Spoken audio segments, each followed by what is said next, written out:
Excusez-moi. Non, nous n'avons aucun désintérêt, nous ne formulons aucun désintérêt pour les espèces locales, vous le savez bien, Monsieur Gambier. Et vous savez aussi que nous sommes très présents dans les travaux des parcs naturels au sein des conseils d'administration. Nous y intéressons beaucoup.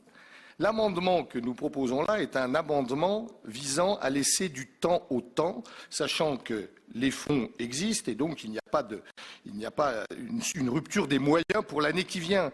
Nous avons simplement dit que la réflexion sur les parcs nationaux doit être... Ce ne sont pas des tabous. Ça existe peut-être depuis un demi-siècle, mais pour autant, le changement, ça passe aussi par la volonté de développer un esprit critique sur ce qui fonctionne. Ce qui fonctionne apparemment doit pour autant faire l'objet d'une analyse en profondeur.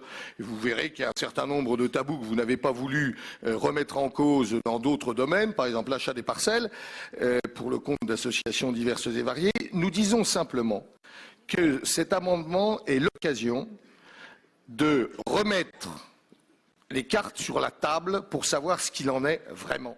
Quant à l'intérêt que portent les populations locales aux mesures que permettent de mettre en place les parcs nationaux, rien dans ce que nous disons n'est contraire à ça. Il n'y a pas avoir cette volonté d'examiner, de réexaminer avec un esprit critique, pas démolisseur, un esprit critique, un existant qui est un peu une vache sacrée, un tabou, nous semble de bonne politique. Donc nous maintenons bien évidemment notre amendement.